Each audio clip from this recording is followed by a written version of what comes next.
Hi, everyone. Thank you so much for joining us on this Wednesday. I appreciate everyone spending a little bit of time with us as we dive into what we can do to be trauma informed in our financial conversations. We have an absolutely fantastic presentation coming to you just as soon as we do a little bit of an introduction and groundkeeping or ground setting. First and foremost, hi, everyone. I'm Ryan Davis. I love when people wave back to me. So I am the director of training with the Financial Empowerment Network. Very excited to be here with everyone today. Just as a way of getting to know everyone in the room, could I encourage everyone to put your name, your pronouns, your organization in the chat, and if you feel so bold, an email. And while everyone is doing that, I am going to give everyone just a little bit of an overview of the Financial Empowerment Network. We have a lot of faces in the room today. Some are new to us, so I want to do or take an opportunity to introduce ourselves. So as I mentioned, I'm with the Financial Empowerment Network. Thanks everybody for joining us today. If you want to learn more about us after this workshop, please check out our website at fenwa.org. We are also the lead organization of Bank on Washington, and that is another great site for you to check us out. The Financial Empowerment Network envisions communities where low and moderate income individuals and families are able to achieve financial well-being. Our mission is to advance financial empowerment through partnerships that support access to affordable, effective, and relevant services, products, and other resources. We are in the social justice movement. We advocate for economic justice, and that means that we support folks' access to resources. How we do that is we are a connection point. We are the folks who don't know everything, but we might know someone who knows a thing. We are not direct service providers. Our clients are y'all. We want to make sure that people who talk about money in Washington have the resources to collaborate with each other, to share their expertise, and to make sure that new and interesting anti-poverty strategies are shared widely amongst all of our friends and colleagues. The Financial Empowerment Network has three big buckets of work. The first is financial empowerment integration. We envision all organizations that have conversations around money have, as I mentioned earlier, the resources and tools to do that work and do that work well. Second is Bank on Washington. And if you haven't heard about Bank on Washington before, I'm going to talk in depth about our forum. Just kidding. I'm going to mention our forum and encourage you to sign up. And last, earlier this summer, FEN merged with the Washington Asset Building Coalition. That's where I came from. Hi. Where we support local coalition building efforts and partnerships between community-based organizations, financial institutions, and local government agencies to make sure that this work is happening both at the state level and in your local communities. While we have you here, we want you to look really far down your calendar to December 6th. We have an absolutely great workshop that we're pulling together, Paying for College. We are excited to bring subject matter experts from the Washington Student Achievement Council to talk through how to pay for college if that is on your horizon, or work through student debt if that horizon is a little bit closer than you'd like it to be. When I am done with my monologue, unless Jennifer beats me to it, I will drop this link into the chat so that you can easily access it. If for whatever reason you want to check back with our workshops sometime in the future, all of our workshops are recorded and freely available on our website, fenwa.org/events. These are some of the workshops that we've done just in July. But there are 3 years of excellent workshops that are available for you to peruse at your leisure.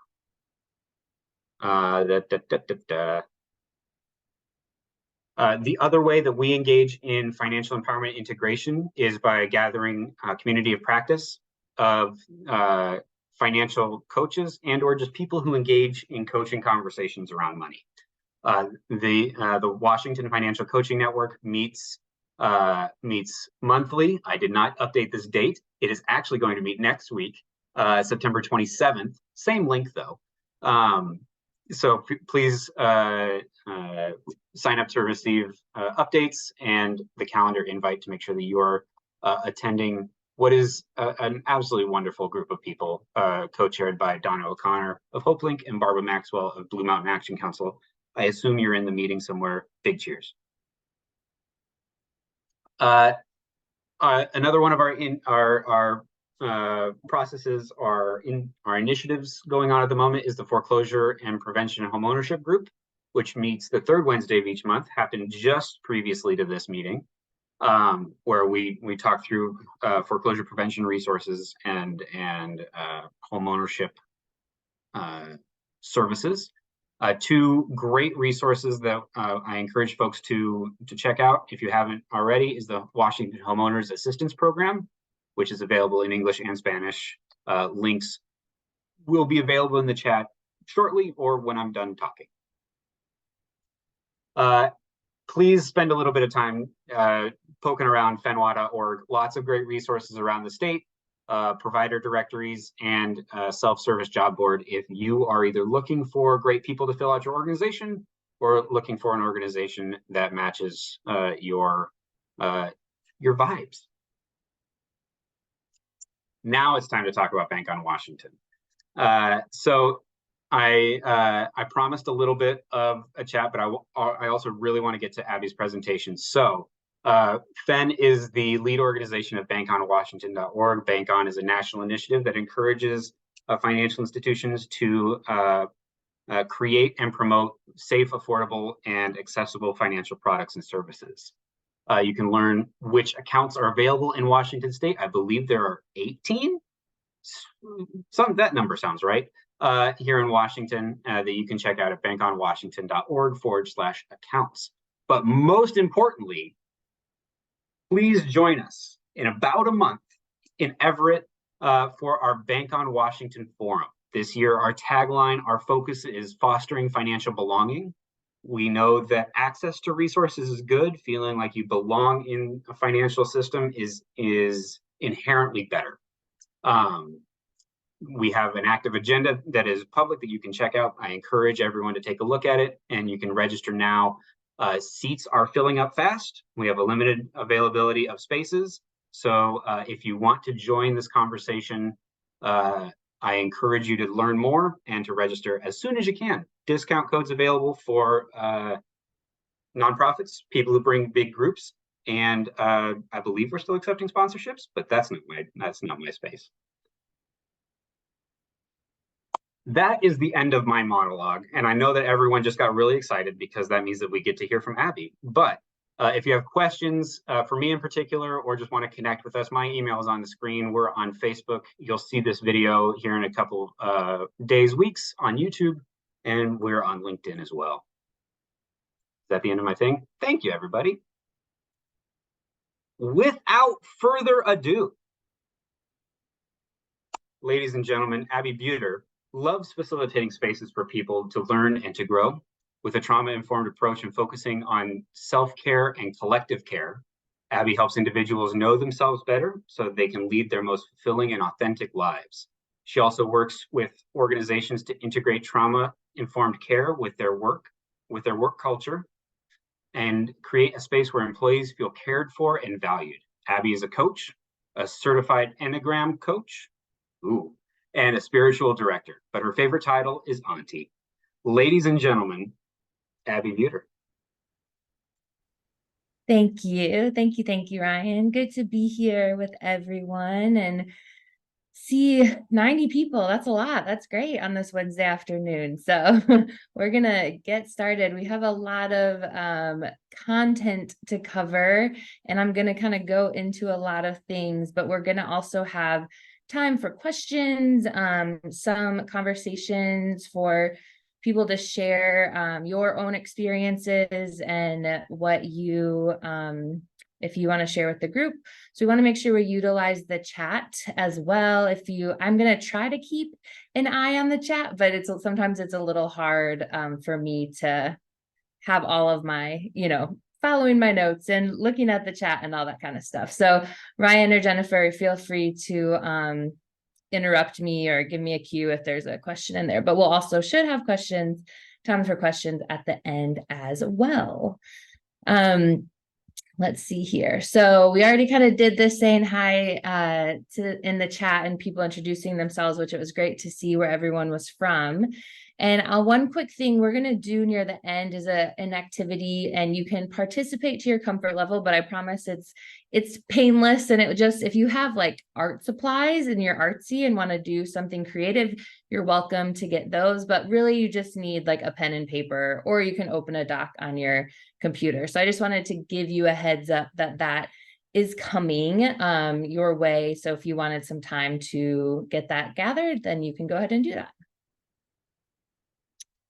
And I know I already had the introduction. So one quick thing I did want to tap onto that is I am not a licensed therapist. I think sometimes I like to give that disclaimer because sometimes when we're talking about being trauma informed and trauma, there's some, you got to stay in your lane and know your scope. And so we can still talk about this. Anyone can be trauma informed, but I don't go into the lane of therapy or mental health support in that way because I'm not a licensed therapist. And so I do like to give that disclaimer because of the topic that we're going into.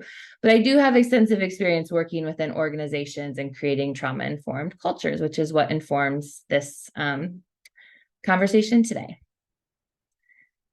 And so before we get started, I like to start all of my workshops with a little bit of time to just pause and get present, because I'm assuming probably most of you are even at work right now, and you probably have your long to-do list with you. And so this is a way to just get us present in the space and help us be more empowered to actively listen, and so we can integrate what we learn back out in our everyday lives. So there's no right or wrong way to do this. If you just want to listen to my voice and also pay attention to what feels comfortable to you. So I invite you, if you're comfortable, to close your eyes. If you're in a place where you feel like you can't, if you want to just soften your gaze at the computer screen in front of you or on the floor, and just relax into your seat or find a seat that feels comfortable to you. And just start noticing maybe what you hear around you, how you're feeling, what's coming to mind as you take a second to just stop.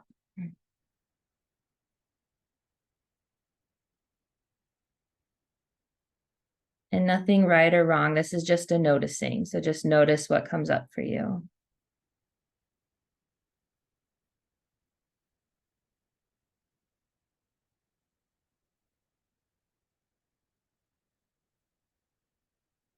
And then notice what happens when you take an intentional inhale through your nose or mouth, and with a gentle force, exhale through your mouth.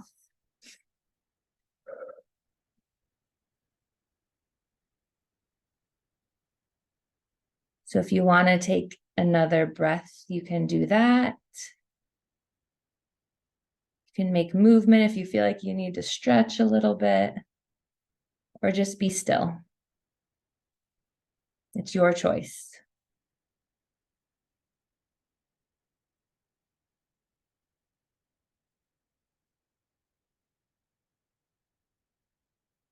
And if you're still and it feels hard to tune into your breath, you can also tune into your heartbeat. So just do what feels good.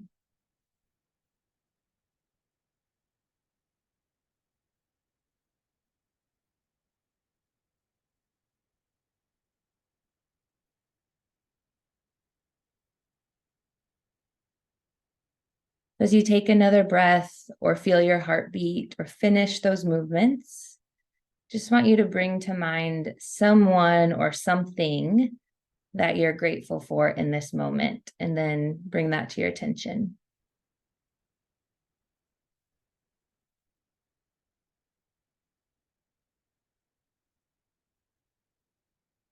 Then you can bring your attention back to me, open your eyes if they were closed. So this was just a moment to get us grounded in this space.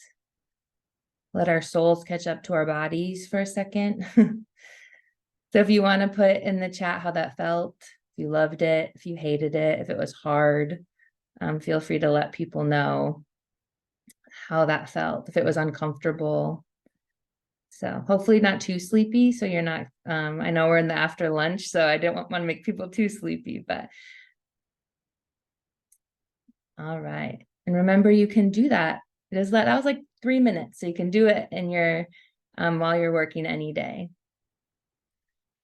So a few quick things before we again jump in is just like we just did, to take care of yourself. So be very mindful. Sometimes when we're talking about trauma or even being trauma informed, we can get activated ourselves. And so just notice how you're feeling. If you need to stand up and move around, if you need to stop and catch the recording later, just that's all okay.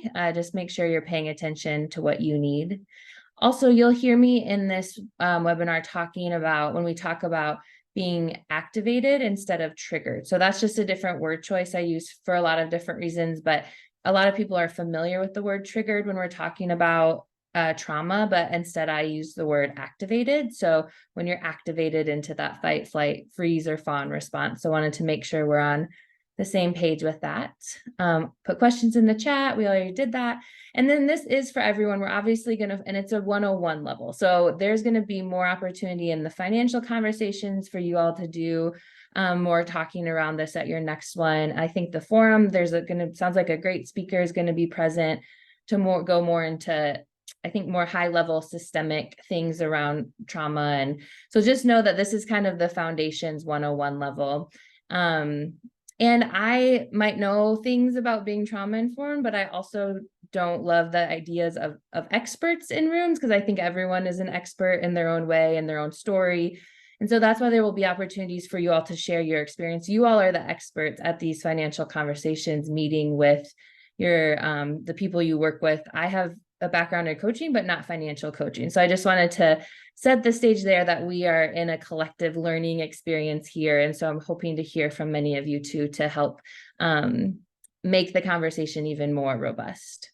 And one kind of overarching thing I always like to say when I talk about this is that there's a misconception that when we talk about being trauma informed, that you have to know someone's trauma to be trauma informed. So people dismiss it. I've heard people say, like, I don't want to be trauma informed. I don't want my supervisor to know all my trauma. And then supervisors are like, I don't want to know all my employees' trauma. I don't want to know all that. And so that's not what that means. So you don't have to know someone's trauma to be trauma informed. So we will dig into what it means to be trauma informed, but I just like to give that umbrella statement at the beginning, so we don't, because sometimes we can feel those defenses come up of what it means to be trauma informed. So we won't be digging into anyone's trauma in this webinar today. So that being said, what is trauma? So what does it mean to be trauma informed? So we're going to dive into that, kind of set the stage so we have a common understanding of what those terms mean as we continue this conversation. So what is trauma? Trauma is a wound and a disconnection. So it can be a disconnect from ourselves, from the community, from safety. The very basis of trauma so often is someone losing their agency or losing their choice. Something happened that they did not have a choice in.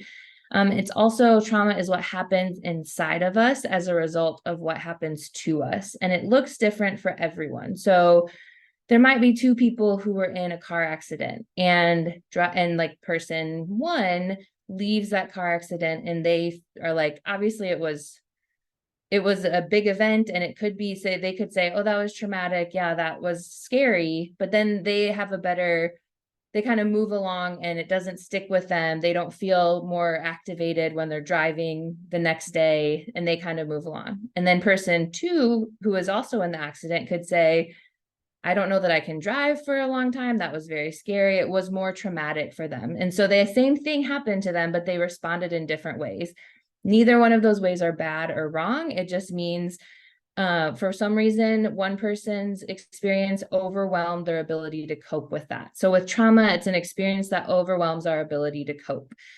And that can, again, look different for everyone. So it's important to remember that trauma, like, it has no boundaries. It impacts everyone. And although, trauma doesn't have boundaries, it's important for us to remember it does have a disproportionate impact on marginalized populations, such as LGBTQIA plus folks, people of color, people with low incomes, living in poverty. So while trauma impacts everyone, some people who have more marginalized identities can experience it even more. And I think a lot of you, the work you do is with folks who can hold those more marginalized identities. And have been and continue to have to engage in systems that traumatize and continue to re-traumatize. So it's really important for us to remember this too when we're thinking about the work that we're doing. And here I just list a couple different types of trauma. Again, this is just for our knowledge. So it's not saying like, what kind of trauma did you have? Like, we're not asking that question, but we're understanding that when people are talking about things, we can even have some clues like, wow, that was, a really big shock trauma. That was a big experience that happened. And so shock traumas are like accidents, assaults, natural disaster. This could be working with someone who lost their home, lost everything to a natural disaster and is trying to rebuild from that. Relational trauma, abuse, neglect, lack of safety as a child. This could look like a domestic violence survivor coming to need financial coaching, and that is partly the trauma they may have experienced. Other things that cause trauma: chronic stress, medical procedures, ACEs, which means adverse childhood experiences. I would encourage you to look that up if you're not familiar with that, but those are things that can happen in our childhood. Racism and systems of oppression cause trauma. Epigenetics, if you're not familiar with that term, that's basically, there's research that shows that trauma gets passed down genetically at least 3 generations. And so that's also something important to remember when we're working with people and in our community, that not only are we holding our own individual trauma, but we also are, we in our very DNA and what we look like genetically, we're also holding that historical trauma of our ancestors and people before us as well. And we're going to talk about more specifically financial trauma in a second. So hold on to those maybe examples that maybe this sparked of what does financial trauma look like. Because the interesting thing about the work you all do is when we're talking about being trauma informed and even trauma, we can say people have these experiences that they're bringing with them. And there's also financial trauma, right? That comes with all of that. So how do people interact with money? How do they view money? How do they view the financial system? And so that also is something you're all, I'm sure, thinking about when you're working with folks. And that kind of is another layer on top of our own individual or collective trauma that we're bringing into spaces as well. So this is just one way, another way to kind of define trauma and think about it. This comes from SAMHSA, which is the Substance Abuse Mental Health Services Administration, I think is the right word. And so the 3 E's of trauma, the first is the event. So event and circumstances cause trauma. So that example of like the car accident would be the event that causes the trauma. Then there's the experience. So that person's experience of the event determines whether it's traumatic. Again, it may really be traumatic and impactful to someone for years. The other person involved could walk away the next day and not have as high of an impact, or as high of the next one effects. So they might not experience as adverse effects from that car accident as the other person did. And so with trauma, there's always an event, and then there's the experience to the event, and then the effects of that event and what happened. And so this is something that can be helpful when you're working with different folks, thinking about, even from like that financial conversation lens, like what could an event be? And you don't have to know their specific trauma, but if someone was living in a situation where they were evicted a lot as a kid, or they weren't sure where their next meal was coming from, that event could cause them to have an experience that then impacts and affects them as adults, right? Like it's gonna, so we can see what would those effects be. How can we best set up our space and our conversations to acknowledge and the effects of potentially that trauma they've experienced, which we'll talk about more in depth here in a second. And so with financial trauma, I'd love to hear from you all. If you can put in the chat, I think maybe I don't know if could people raise their hands? Is that, Ryan, would that maybe be the best? If you want to share out, maybe 2 or 3 people we could unmute, but also use the chat to see some examples of financial trauma. Yes, raising hand would be a great option. There are 96 of us, so I appreciate brave people, but let's have a little bit of organization.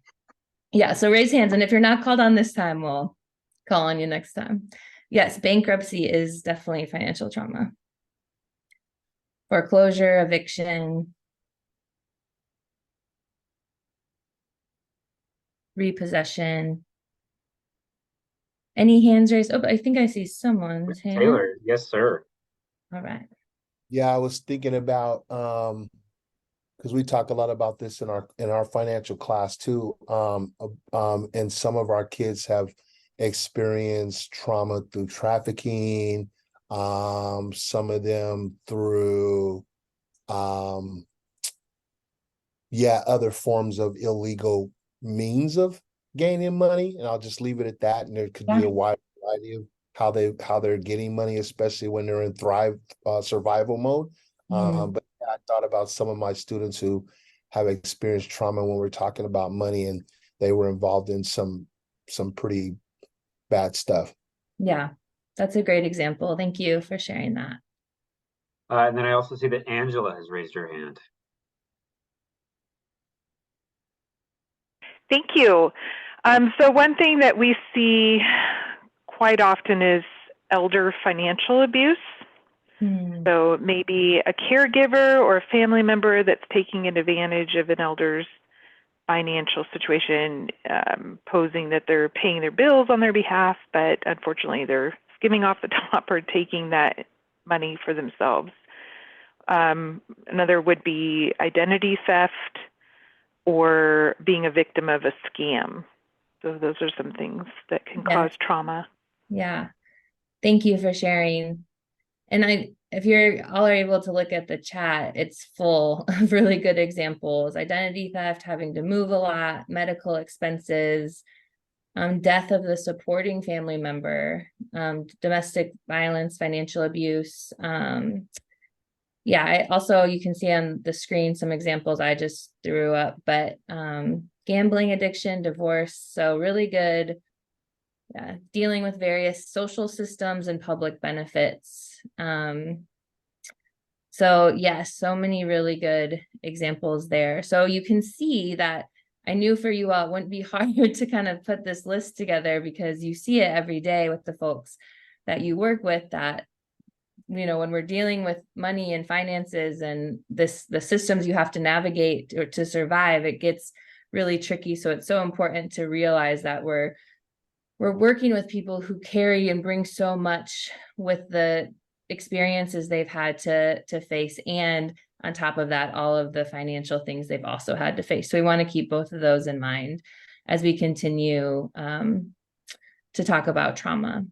So before we move into what it means then to be trauma informed, any questions? Or again, we have lots of people, so we may not have tons of time for comments yet, but just wanted to take a quick pause, make sure there's no need for clarity.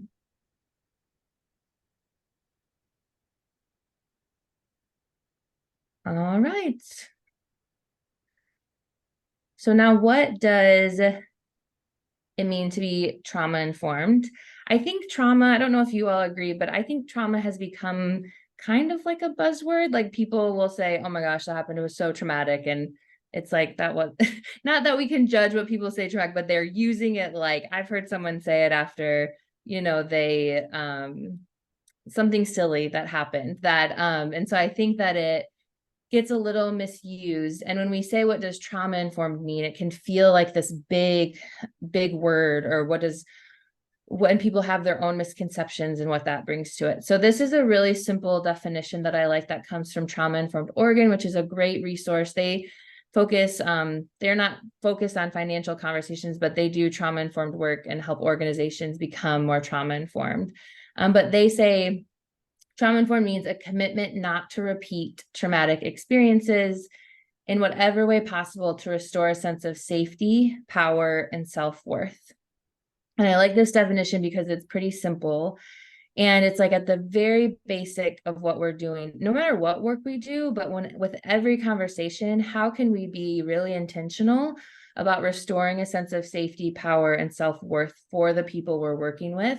How can we make sure every interaction and conversation that we have is humanizing and affirming like the dignity and value that that person we're working with inherently has, and should be in spaces that is rooting for them and is empowering them to be safe and to have not diminishing them at all. And so that's what it means to be trauma informed. Again, you don't need to know anyone's background or experience to necessarily make those spaces. And so, but we want to make sure that we are being intentional with how we engage with people, how we set up our spaces, how we have those conversations. And I heard that I think the curriculum that most of you use is pretty trauma informed already, which is great. And so this is hopefully a cherry on top to give some more information for what that can look like when you're engaging in those conversations. And one thing with being trauma informed too here is I really like to remind people it's all about the why. So if you don't remember anything else, I think if you remember with being trauma informed, it's about like agency and choice. So it's helping people restore their agency and choice. It's about helping them have a sense of safety, power, and self-worth. And it's remembering that it's all about the why. It's not about the what, it's about the why. So when we think about like many financial conversations can be like, just do this or just do that, or this is the checklist of what you're supposed to do. You're not supposed to have credit card debt and you are supposed to have a budget. And it's like, but why? So when we're having these conversations, people need time to understand the why, because you don't know what they're bringing with them, that they might have lots of stories around all these things that they're trying to understand. And it's up to the person who's kind of the helper in that situation, that they allow time for that individual to also tell their story and to give space and time to understand the why. So creating that space where people feel safe enough to say, oh, this is hard for me because a budget's hard for me because I didn't even know that was a thing until recently, or that wasn't even on my radar. I've never been exposed to a budget. Like, and so we want to help people understand that. And on the flip side too, clients might ask a lot of why questions, and like, that's okay. And that's good. So we want to create spaces where people know they can ask and they feel safe enough. Because I don't know, for me, sometimes I know, especially financial things, like, I'm like, why is that a thing? Like, I know I'm supposed to do that, but I feel silly asking because I should know. And so leaving space for the why, and also people learn and integrate information more when they know the why. So like, think about with a kid, I don't know how many people are caregivers or interact with children, but if you're at a playground and the child, goes to the top of a play set, and you're like, hey, get down, like, get down, get down, get down. And they're like, no, I don't want to. And then they get down and they say, why did I have to get down?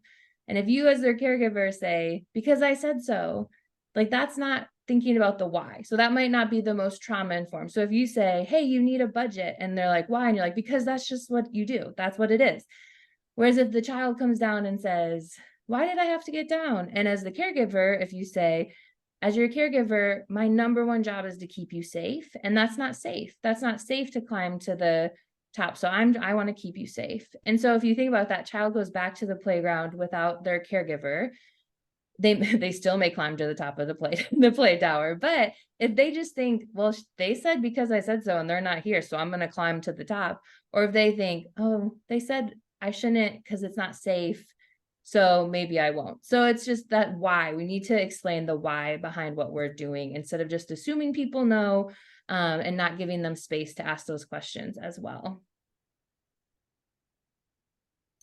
And so I laugh a little because SAMHSA, these are from them. They like their letters, like the 3 E's of trauma and the 4 R's of being trauma informed. So these are their 4 R's of being trauma informed. So when you're asking, or if you say, I offer trauma-informed coaching, like someone might be like, what does that mean? Hopefully you'll have a better way to define that after the end of this workshop.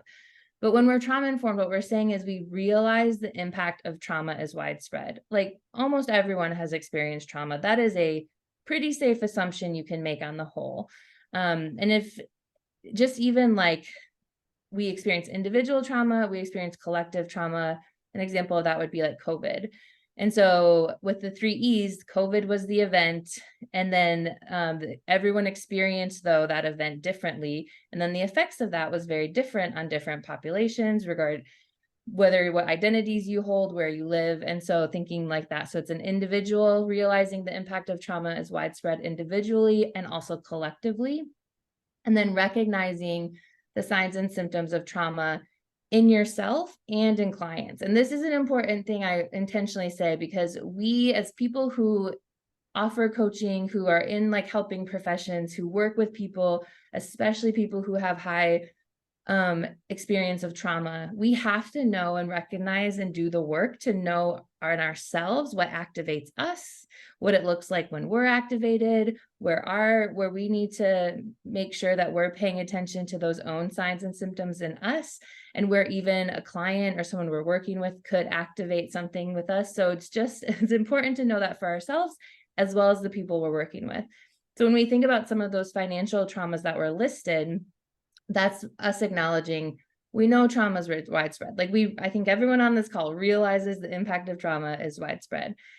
And so we want to recognize the signs and symptoms of what that looks like, which we'll also get to here in a little bit. And then that's kind of the knowledge part, like in our head. So we realize it, we recognize what it looks like, but then what do we do? So being trauma informed is almost, I think, more these next two, because a lot of people can know, like if you're working with someone who grew up in poverty and is unhoused, can say like, of course they're experiencing trauma, but then a lot of people don't do anything after that. They just say, that's just what it is. But being trauma informed, we respond. So we integrate that knowledge we have into our practices and interactions. So when we're meeting with a client and we're hearing their story, we're thinking about how am I active listening? How am I responding in a way that restores agency and that's humanizing? How am I recommending resources and tools that integrates this knowledge I have about how trauma impacts the brain and the body and people? And then the last step of being trauma informed, which is what we'll dig into next, is resisting re-traumatization. So if you remember the kind of simple definition about not causing re-traumatization as a part of being trauma informed. And we are not perfect. We are human beings. If we try to be perfect, we're not going to get anything done. And so we need to also realize that we are going to cause harm. Like that's part of being human. We're probably going to do something that re-traumatizes people. And that's okay. I mean, it's not okay, but it is like we're human. We're going to make mistakes. We're going to cause harm in our conversations we have with folks, how we explain things. And we just need to understand that then our job, again, is that self-awareness, knowing ourselves, is that we're able then to know how to repair when that rupture has happened. And so, but we can do some things like protective factors that help us resist that re-traumatization happening. And so this kind of comes out, you'll see here, it says what hurts. And so we can kind of break these down into, these are not all the areas, and I'm not going to go through each one, but I wanted to give some examples here. And also we will have some time for you all to share some as well. So be thinking maybe if you have a example to use or something strikes you here, to maybe think about something you might be willing to share in the chat or to unmute. And so when we talk about resisting re-traumatization, what hurts? So how can we maybe put some protective factors or intentionally engage in things and not do them, so we know we're minimizing the potential for re-traumatizing folks? So it's really re-traumatizing when you have to continually retell your story.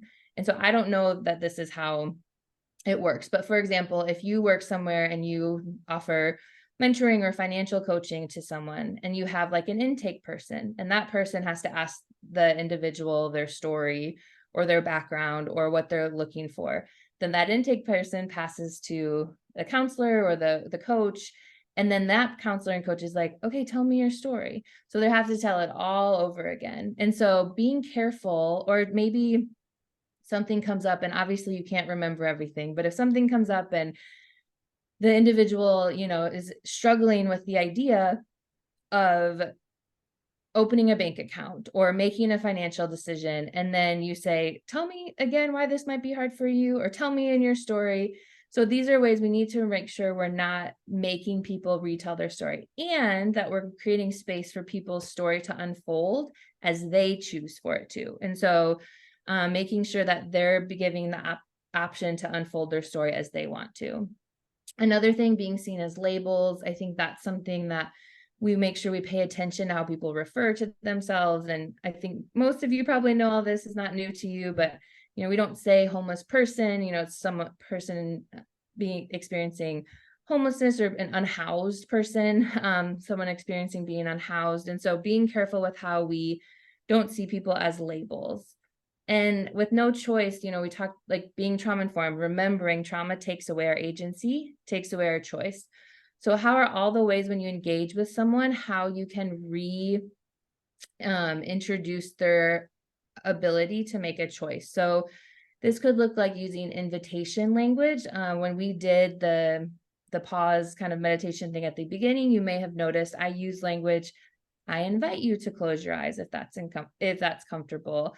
I invite you, so whatever makes you comfortable. If you're meeting with someone in person, I invite you to take a seat, or if you're more comfortable standing, and also using curiosity language. So not saying, like when we ask direct questions, sometimes people feel like they don't have a choice in that, but we can say things like, what happens when? So gives them a chance, a more open way. So what happens when you think about creating a budget? What happens when we talk about doing this, or if you decide to do that, what happens when we do that? And so it's not saying, if you do that, this is what's going to happen. So we want to give more choice back to the folks we're working with. A few other things: not being seen or heard, making sure we're practicing that active listening when we engage with folks. If we don't ensure emotional safety, or even psychological safety, folks are not going to be able to engage in a way where they're using their whole brain and able to make those higher decisions. And an important thing here, which is important when you establish trust with folks, is needing to understand what emotional safety looks like for them. So what you might consider as emotional safety could look very different than the person that you are working with. So understanding what emotional safety looks like for them in the first place. Doing things for rather than with. I had someone tell me a story that they're working with a domestic violence survivor, and they were really nervous about checking their credit. And so instead of saying, oh, that's fine, I'll just do it for you, then doing it with them. So that's empowering them to do that, but you're with them and you're collaborating with them. You can say, what would make this easier to do this? Do we want to do it privately? Would you like to, you can stop at any time looking, we can do it tomorrow if it gets to be too much. So working collaboratively with them to do that. So when we're doing things for people, it's taking away that agency. And then lastly, you'll see microaggressions. Microaggressions are one big way that people are re-traumatized, that are often, I think microaggressions is misleading, that they seem like micro or small things, and they're definitely not. And so just so folks, if you don't know what microaggressions are, they're statements or actions that create intentional or unintentional harm against culturally marginalized groups, such as people living with mental illness or other disabilities, people of color, women, and or LGBTQIA+ people, as examples. And so despite everyone's best intentions, anyone can commit a microaggression. So we think about how it's not about intent, but it's about impact. So how what you said impacted the person receiving it. So when we're in these one-on-one coaching conversations, we need to be really aware and do our own personal work around understanding microaggressions and actively working towards uprooting our own bias in our own life, actively committing to being anti-racist, to understanding what microaggressions are, what they look like, so that we commit to not engaging in those spaces. And it's important to remember here with microaggressions, especially if we're looking at resisting re-traumatization, that if someone does come to you and say, like, for example, a lot of phrases we use are rooted in anti-Blackness or racism and a lot of not good things, and we just say them every day and we may not know that where their origins are. So say a client comes to you and says, you use this language, this is why it hurt, this is how the harm that was caused.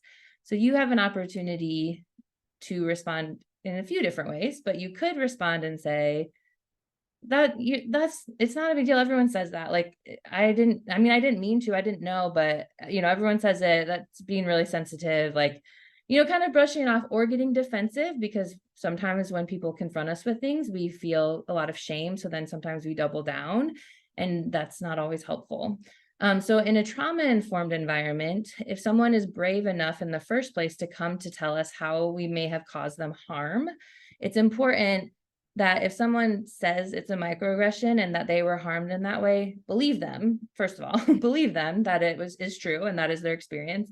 And then that's an opportunity. In trauma-informed work, we talk a lot about rupture and repair. So the rupture was you making that statement, using that phrase.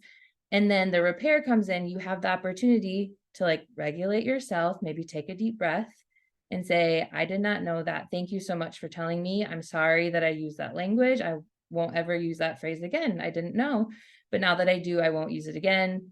I'm sorry that caused harm, that I caused harm. And so it's about being able to take accountability when we may engage in something that causes harm or causes that re-traumatization, and repair that with the individual or the group where that happened. So these are some of the things that what hurts. So these are the things when we look at, it's like we want to do the opposite, right? Of what's here. We don't want to re-traumatize folks. We don't want to engage in ways that would do that. But what helps? So what can we do to create more of a trauma-informed environment while we're working with folks? And so again, these come from SAMHSA.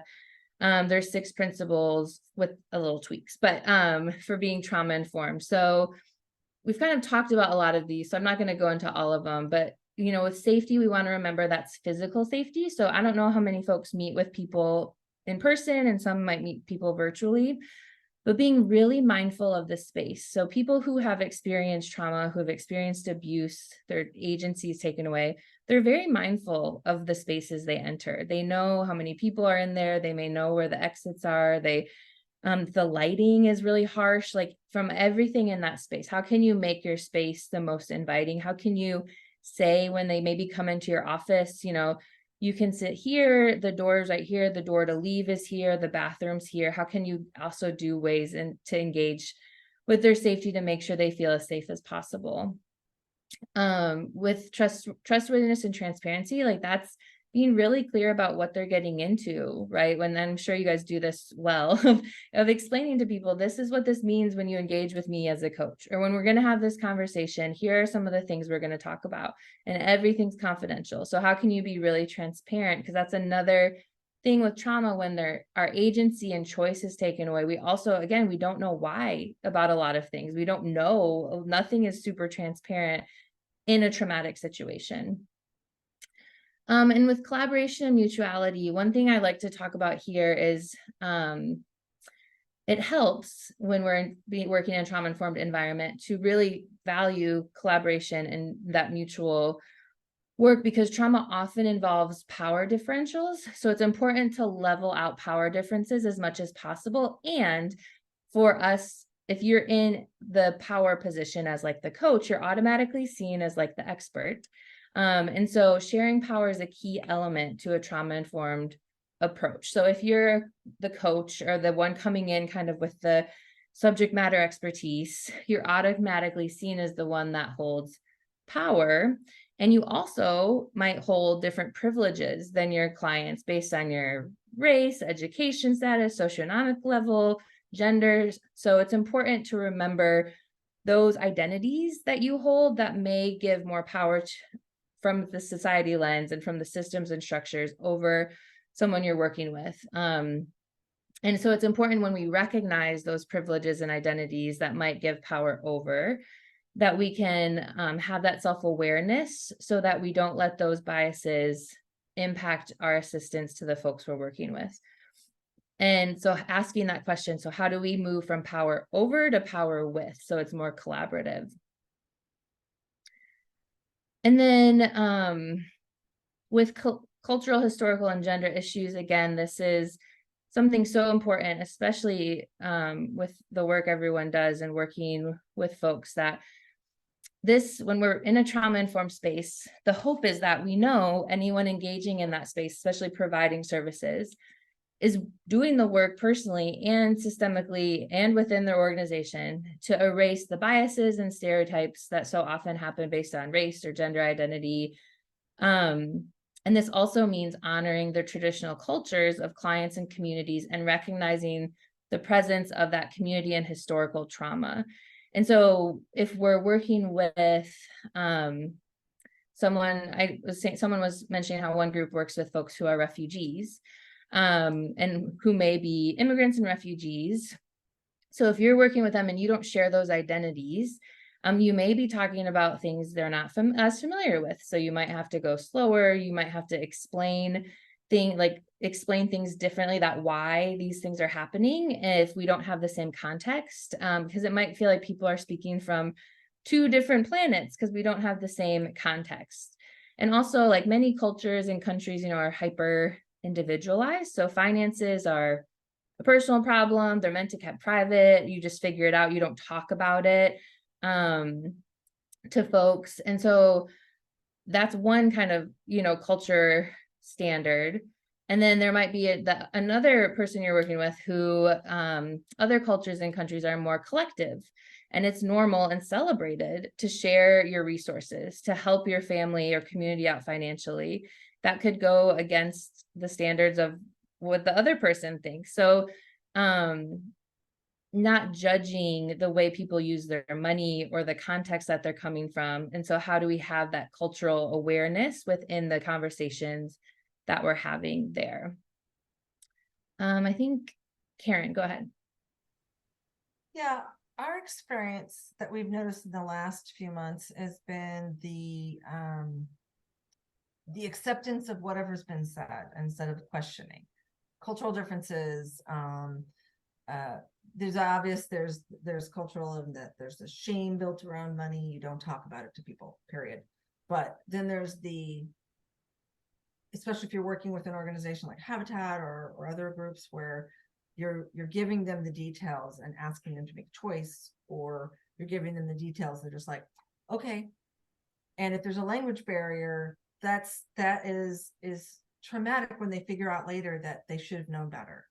And so making sure that there's a translator who understands finances, or a translator who understands home purchasing, or these things. Yep, that's a great example. And that intentionality of having a translator already ready, or the process in place to how to access a translator, is a great example of being trauma informed and reducing that re-traumatization. Thanks for sharing that. And that's a great segue. Any other, if you can share in the chat, so in financial conversations, what are other ways that we can resist re-traumatization or help create a more trauma-informed space? So feel free to put that in the chat, or if you want to raise your hand, we can have a couple folks share.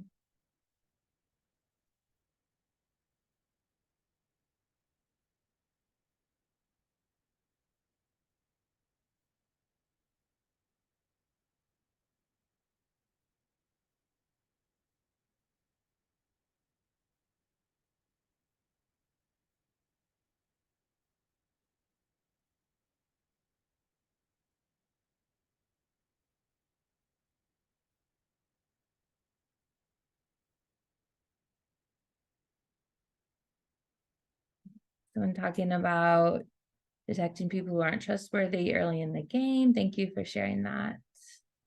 I'm following your lead. What feels important today? That's a good question. Yeah, accepting when someone isn't ready to share. And I think too, having the tools and resources in place to know if someone's not ready to share, what can you do instead? Or what other way could you lead the conversation?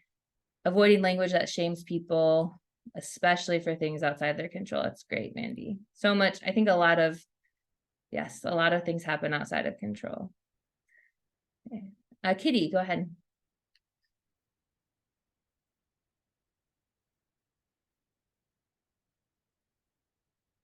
I can't hear you, Kitty, if you're sharing. No, sorry, this took me a Oh, there you second go. to Okay. actually to get everything lined up.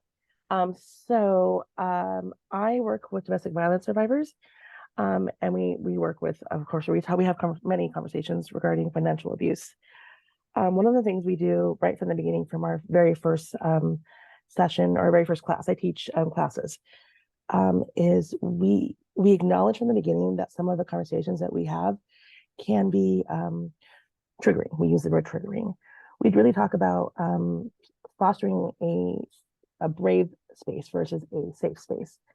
And then we also introduced what's called the window of tolerance, and it's not we didn't create this. It's a practice. Unfortunately, I don't know who created the practice off the top of my head. But we talk about the window of tolerance. We give our individuals, our ladies, tools and tips that help them be able to regulate their emotions within the space that we are in. I don't think that does any good to not address the fact that this can be hard. These are hard conversations that we're about to have, especially when we're talking about domestic violence. And so we acknowledge that right from the beginning. We also do a lot. We are a very holistic whole program. So within our programs, we don't just talk about what it means to budget or save or credit. We talk about self-care and goals. We talk about self-esteem, because all of those have a real direct connection to our ability to manage our finances, to understand what's going on with our credit, to saving, to banking, to all of that. And so we take it as a full approach. Yeah, that's great. Thank you so much. And that was a perfect segue into what we're going to do next, because it kind of aligns with the window of tolerance and using those regulation tools. So you are all really setting me up to succeed here. I appreciate that. And still, I see one more. We'll take one more hand. It just says iPhone. So go ahead and unmute. I don't know. Hello, can you hear me? Yes. Yes. Yes, my name is Stephen Whitmore, and I'm here on behalf of Washington State Employees Credit Union. Happy to be here. Yeah, so I just wanted to contribute. What I wanted to contribute to the dialogue is just to be acutely. I think it's important to be acutely aware, self-aware, so that you are not projecting onto someone, and also to make sure that whatever you're absorbing doesn't come in contact with your own traumas. Yeah. You know, and I think that's just, really important, to just be aware of your own triggers, so that you're coming from a place of service and not, yeah, I guess projection, Yeah. so yeah, Yeah. I'm gonna offer that. Thank you. Yeah, that's really good. Thank you for naming that. That's really important. Okay, I wanted to just, in case people can't see the chat, read a couple. I didn't see the first one, but Mandy's comment about building on Denise's comment, acknowledging and addressing the power dynamic of coach and client and the other identities each person brings to this space. I think I wanted to highlight that because I think that's really important. And that helps just name what is and helps bring that more power with and power over. Yeah, showing deep appreciation for them reaching out. So make sure you read the chat if you haven't. You all have really great insight, and I really appreciate your willingness to share that. So, all right, before we head into this last part, I just want to make sure everyone's doing okay. We've been sitting for an hour, so if you need to shake out your arms or take a few deep breaths, tune into your heartbeat for a couple seconds. So just, stretch your neck.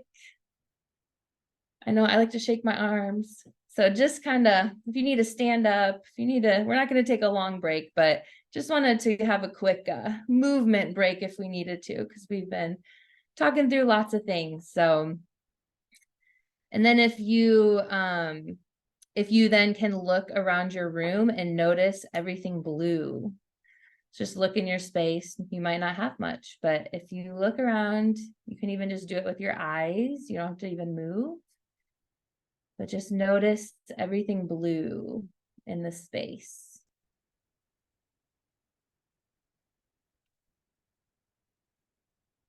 All right. And then give some hand squeezes or whatever you need to do to come back into the space with us. that noticing of a color is a way to regulate our nervous systems and get us into the present moment. So just we'll talk more about why that's important here in a second. So we've talked about what is trauma? What does it mean to be trauma informed? Some examples of what that can look like specifically in coaching.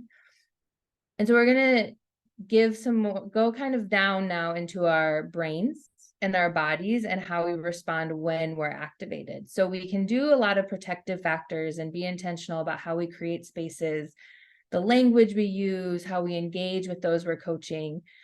But inevitably, again, because we're not perfect and we have no idea what's going to activate folks. So how do we respond when people are activated? And then to, I think it was Stephen's point, how do we have the self-awareness? We need to know what happens when we're activated. And so I'm going to teach a little bit about what happens in our brains when we are engaging with folks who are experiencing what's called dysregulation, or when we're feeling activated from trauma. So this may be familiar to some folks, but this is called the hand-brain model. It's a way of teaching about what's happening in our brains when we're activated. And because becoming activated, or as some folks were triggered, is completely normal and human. So our brain is doing its job when that happens. Our brain's job is to protect us. So for the remainder of our time together, I'm just going to walk us through what's happening in our brains and bodies when we're activated so we can better understand. And we're going to take time to look inward and identify what that looks like so we have that self-awareness for us moving forward. Because we have to know our own activators. And so when you, sorry, lost my train of thought for a second. So I'm going to teach you this easy way of using our hands. So if you're comfortable and in a place where you can, if you want to hold your hand up like this, we're going to use our hand as a way to know what the brain looks like. So if you think of this as your brain stem right here, and then this is your reptilian brain, like keeps us alive, keeps us surviving. This is our brain stem. And then you're going to hold your thumb in like this. And so our thumb represents our amygdala. This is very simplified, by the way.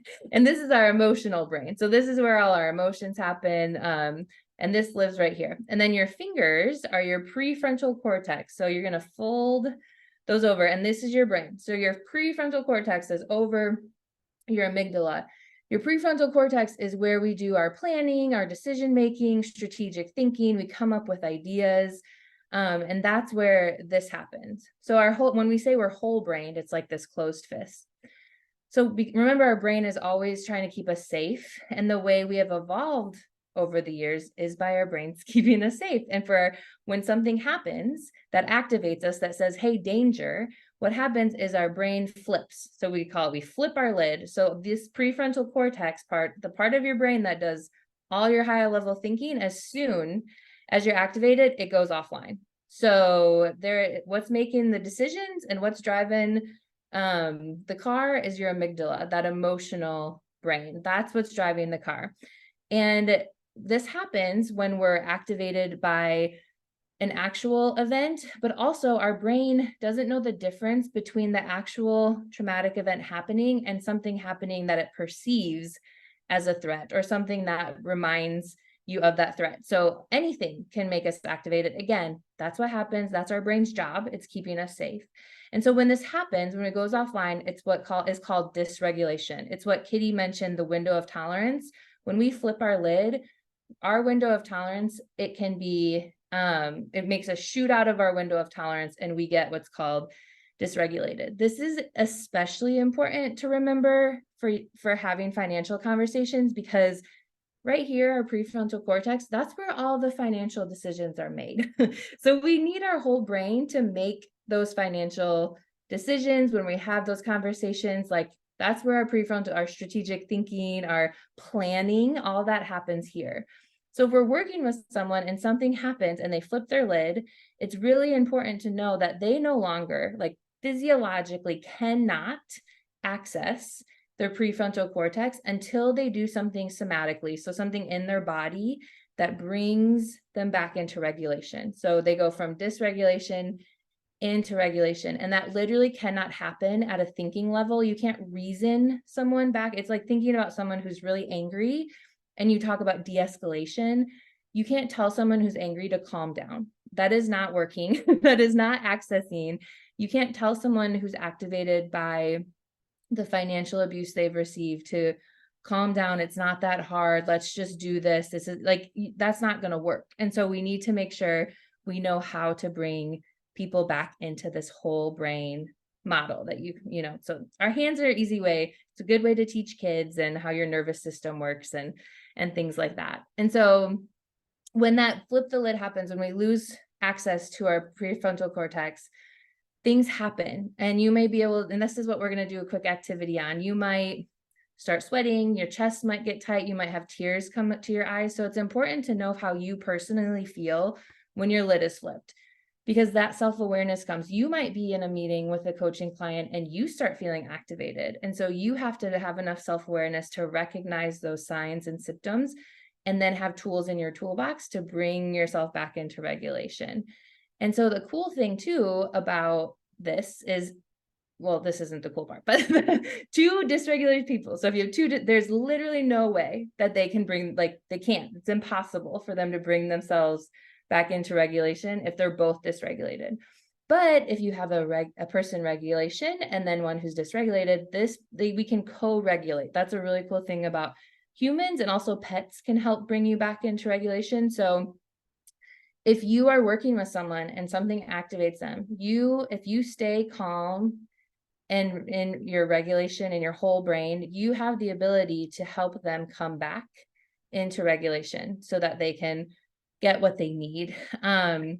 This could happen, you know, we'll talk about in a second ways to do that, but you know, you could say, stop and take a breath if if they're comfortable with that and that's worked for them before. You might say, hey, why don't we go for a walk, and you just walk around the building with no conversation. You can give them water to drink. You can, you know, say look around the room and notice 5 things.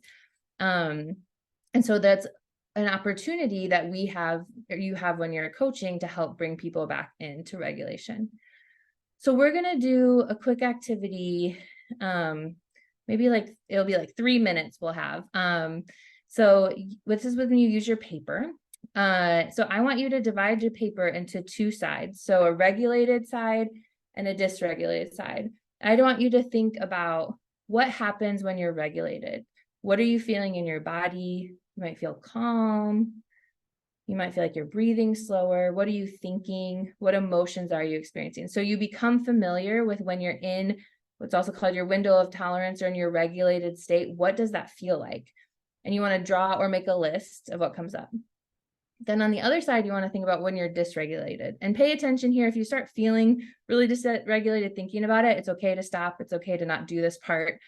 But what does it feel like when you're dysregulated? Like for me, my face gets hot, my chest is clenched, I clench my hands. So what is that? So I know these kind of the rumble strips that say, hey, danger, danger, pay attention. And so draw or make a list of what comes up for you, and I'll give you about 3 minutes to do that. You should see the timer on the screen. Take a few minutes here to do that.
All right, you've got about 30 seconds left.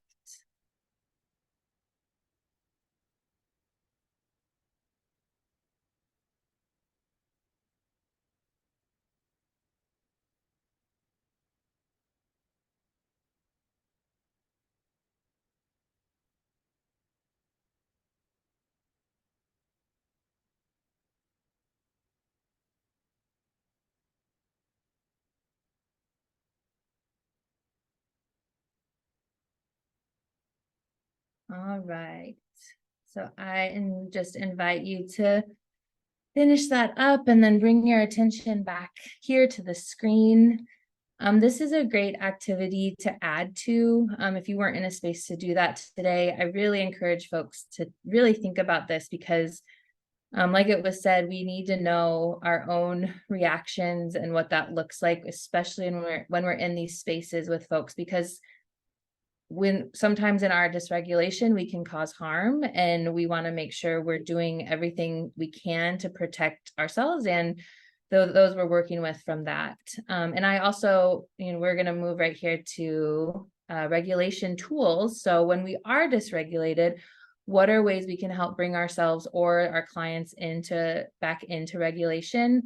And this could be something you add to that piece of paper. And actually, I have a list in my phone of like regulation tools because often, again, when our lid flips, when we're not accessing our thinking brain, basically, obviously we're not thinking, what do I need to do right now to make me feel better, right? But usually I can remember to look at the list that's on my, like on a sticky note or on my phone. So when you're in regulation is a great time to think about when I get activated, when I'm in that fight, flight, freeze, fawn response, what can I do to bring myself back into regulation? And so when our clients are activated or we are, what are some ways we can do? So this is just a few ways.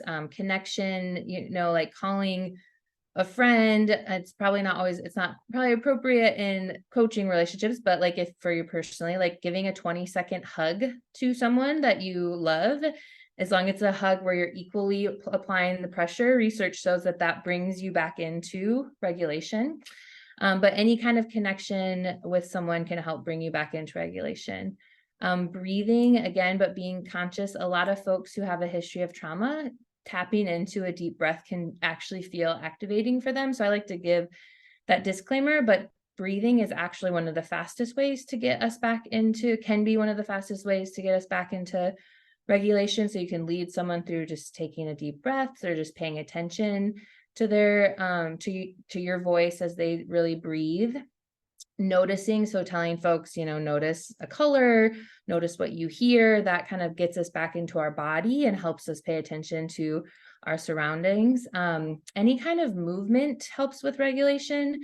So if you're able to go for a walk, if you can't go for a walk, a quick kind of easy one is to have them clench different body parts. So say clench your fists for 10 seconds and then release, and then clench your feet. And my favorite is your face. So you look like this. So you say clench your face and make a face for 10 seconds and then release. So that somatic movement, that body movement helps bring us back into regulation. A few other things are like, I know someone who keeps bubbles on their desk. And so they just stop and blow bubbles when they're feeling more activated. If they're at home and they have a pet, have them pet their pet.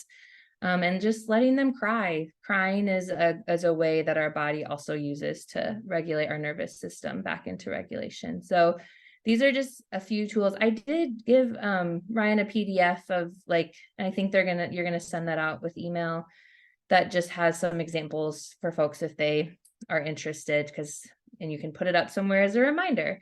And this is also a great intentional proactive conversation to have with your clients if you have, or once you get that level of trust and are able to potentially say, we know, kind of Kitty mentioned this, these are gonna be hard conversations. So potentially having folks make a plan of action or a self-care plan or something so they recognize before they're activated, what do they need? And so that you as the facilitator or their mentor or their coach, when that happens, they respond really well to just being able to get up and go take a walk, or they love blowing bubbles or whatever that looks like. So you can have that conversation more proactively there.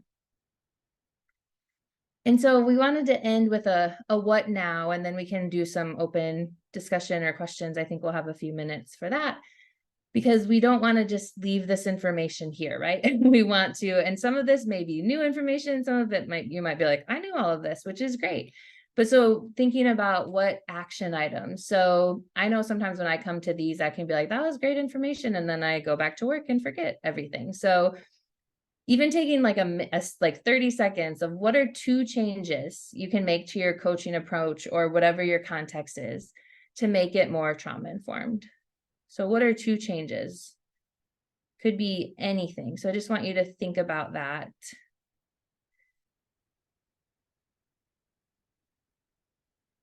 That's it. Emphasize the financial self-care as part of the self-care wheel to clients. Yes, that's a great one.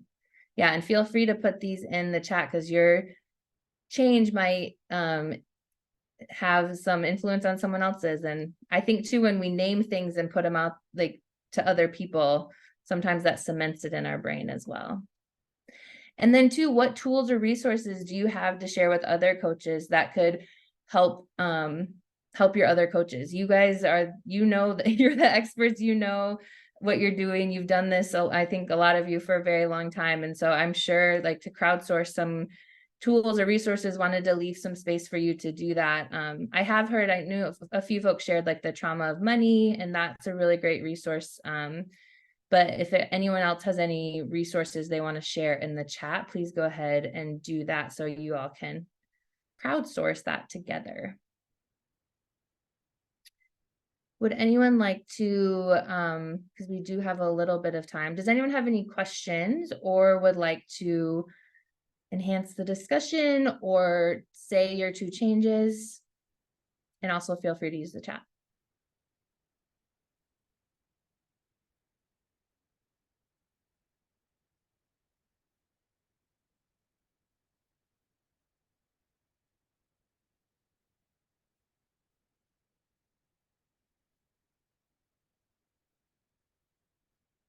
All right. Oh, I see a link in there. Oh, trauma stewardship is a great. Yes, Rebecca, that's great.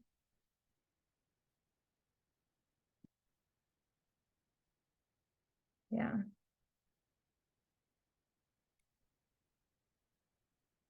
All right. Well, if no more, I think feel free to keep adding to the chat, but here's my information. If anyone has any questions, feel free to reach out. And I really admire the work everyone's doing, and just really glad so many folks are here. And I get very excited knowing anyone is doing anything in a trauma-informed way. So I'm really excited that you all are fellow journey people on the road to being trauma-informed. So, oh man, and I'm just reading the comments and being excited. So thanks all for having me, and I think I'll turn it over to Ryan. Oh my goodness. Can I just get a big old round of applause and just share our gratitude. Abby, thank you so much for sharing your wisdom with us. I feel like my head is 3 times fuller and my heart's a little bit bigger. Big thank you to Abby. Thank you so much for sharing your wisdom with us. I saw many scrolls ago that Jennifer dropped a link to our September financial coaching meeting. I mentioned it at the top. The Washington Financial Coaching Network is a great space to connect with people who have money conversations in a financial coaching mindset. And this month, we will be following up on this conversation with how do we integrate trauma-informed practices with our clients. I could not do this without the awesome support of our planning team. I know everyone has some connection with Jennifer. Big thank you to Jennifer. One more time, thank you to Abby.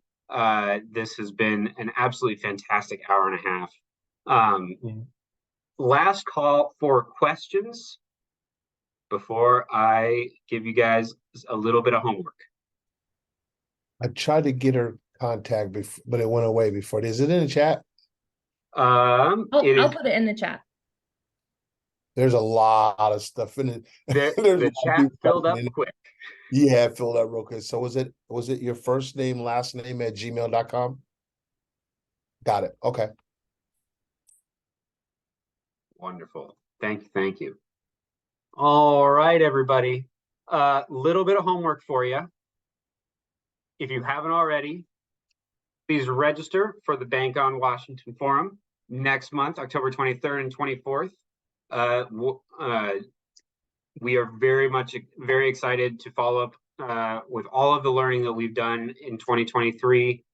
We are pulling together some subject matter experts covering activity squads, action squads in youth, the Black Homeownership Initiative, that's a whole session in and of itself. Youth, Black Homeownership Initiative, microenterprise, justice involved individuals, and I'm missing one, and I shouldn't because I am smart. Go to our website. There's lots of great stuff in there. Who am I missing? Youth, Black homeownership, microenterprise, immigrants and refugees, and justice involved individuals. My brain is too full. That's one of my things that I'm going to be working on today from what Abby mentioned.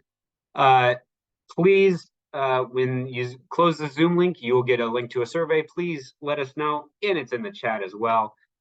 Please let us know what you thought of this workshop. Your feedback is it is how we make decisions of what workshops to bring in the future. Oh, I'm going to give everybody about 7 minutes left of their 7 minutes back of their day. Please make sure to fill out our survey, register for the forum, and keep an eye out for more awesome things coming your way from the Financial Empowerment Network.